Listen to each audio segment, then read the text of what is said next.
Welcome to the Christmas Story, Volumes 1 through 7. My name is Naomi Johnson-Effinger.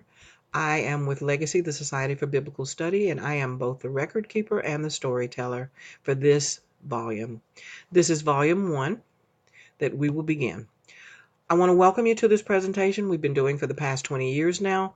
We're introducing children, young and old, to Jesus Christ and events surrounding his birth.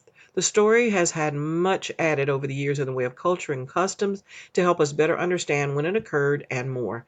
This is volume 1 in a series of 7, and again, I'm the storyteller.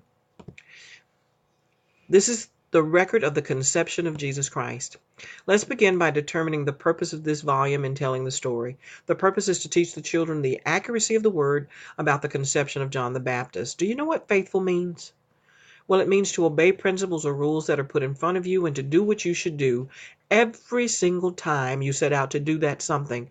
Let me give you an example.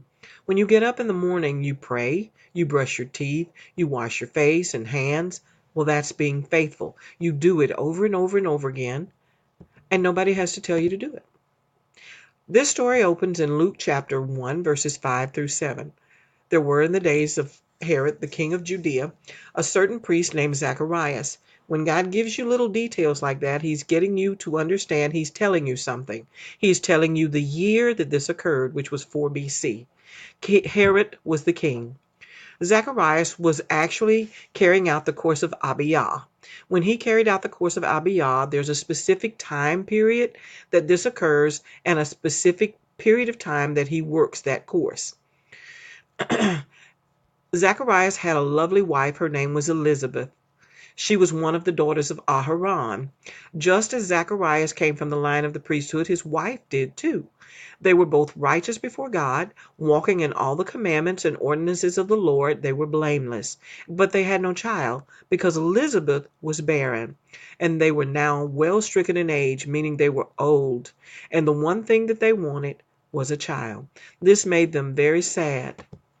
Zacharias and Elizabeth were sad because they had no children. Not having a child was painful to them. Not to mention, it caused their neighbors, their friends, their families to speculate that they were not righteous people. And that just was not true. They were grateful, however, for everything that Adonai did for them. They loved God. And God decided that he was going to help them. Remember, they both came from a line of priests. In the Christian church, they would be called ministers or pastors. But in Messianic Judaism, they're called priests. In Messianic Christianity, they're called elders.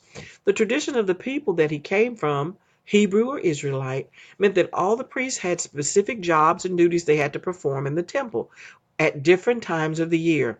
They had 24 weeks of service or courses. His course was called Abiyah, and we're going to talk about that. The year was 4 BC. The new year had just begun, and it was 8 weeks into the making. Zacharias was in Jerusalem at the temple to do his service. He'd served for 1 whole week in his special assignment, and he was sent there to minister before the Lord Adonai. It was a very great honor. You see, each week that the priest served in the temple had a name assigned to it. The course that he was assigned to by the priesthood was number 8, or the 8th week, and it was called the course of Abiyah. This is important when you're trying to calculate the time of the year and the months that he was serving. Only one day during that week would he be allowed to go alone into the holy place and burn the keteret, or the incense, at the altar of incense that we know is called the Pitum HaKeteret prayer. The smell is very pleasing to Adonai. It's the same odor that you smell when we burn the keteret candles here at Beit Midrash. It's the wonderful smell. Smell this.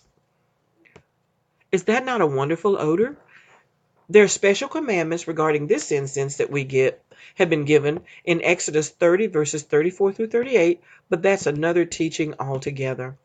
Zacharias was a priest in the temple of the course of Abiyah, of course, and that responsibility was accepted and carried out by him. When he went inside the temple to burn the keteret, the people would watch for the smoke to go out the top of the temple. If it went left or right, they knew their prayers were not accepted. If it went straight up, They knew that it was accepted. While Zacharias was inside the Holy of Holies, the people would stand outside watching for the smoke and praying silently together that their prayers were answered. It was a very solemn occasion and time for them. That's in Luke chapter 1, verses 8 through 10. And it came to pass that while he executed the priest's office before God in the order of his course, according to the custom of the priest's office, his lot was to burn incense when he went into the temple of the Lord. And the whole multitude of the people were praying outside or without at the time of incense. That's Old English. Without means outside. Zacharias saw something miraculous inside. He was visited by an angel. This angel, according to 11 of Luke 1, there appeared unto him an angel of the Lord standing on the right side of the altar of incense. This is a picture of the altar of incense. Isn't it beautiful? This is like the one that Zacharias used to burn incense on the day that he served, and the angel appeared to him to grant his miracle. It's beautiful. Needless to say, when Zacharias saw the angel, he was startled. Luke chapter 1, verses 11 through 17 tells us all about this. The Holy of Holies is a dark place where only the light of the incense is seen. He was very startled. The messenger angel spoke to him and immediately told him not to be afraid. He told him he had a message for him from Adonai. Before entering this place, Zacharias had made a sacrifice for himself and his family first, and then he made his sacrifice for Israel. So when the smoke went out, it was for him and Elizabeth, and it was for Israel also. What the angel told him next made him a very happy man. The angel told him that Adonai had heard his prayers and accepted his offering for Israel and for himself and for Elizabeth, and his prayer had been granted. He was going to have a son, and he told him to name the child John. He went on to tell him that John would be a great man in the eyes of Adonai, and that the child that he was going to have would be the only one ever born in this world with Holy Spirit already upon them. That must have made Zacharias a happy man. Zacharias said to himself, "How can this be? We're too old to have babies." But Zacharias was told by the angel that he would indeed have a baby boy, and he was to name that baby boy John. And Zacharias said to the angel, "Whereby shall I know this? For I'm an old man, and my wife is well stricken in age." And the angel answering said to him, "I am Gabriel, that stand in the presence of God, and I'm sent to speak to you, and to show you these glad tidings. And behold, thou shalt be dumb, and not able to speak until the day that these things shall be performed, because you don't believe my words, which shall be fulfilled in their season." Basically, he told Zacharias that he was going to be punished for not believing him, and that he would not be able to speak until the baby was born. He also told him that Elizabeth was going to have a baby, whether he believed it or not. And you can find that in Luke chapters 1, verses 18 through 20 that we just read. This is a picture of the temple. Do you see the smoke going up at the very top of the picture? It's leaving out the top of the tabernacle, and you see all the people in the courtyard just doing their best to see that smoke. Well,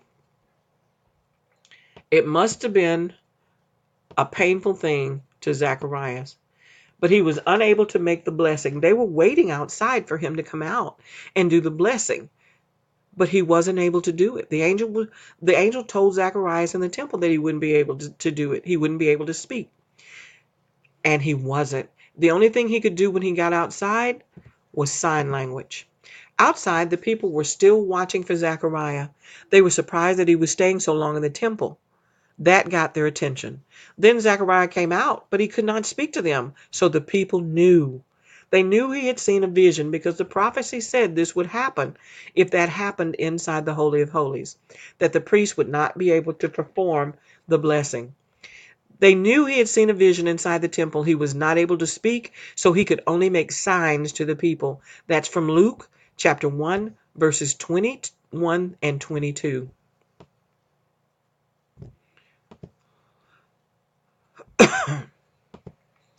Zacharias, after his service, went home.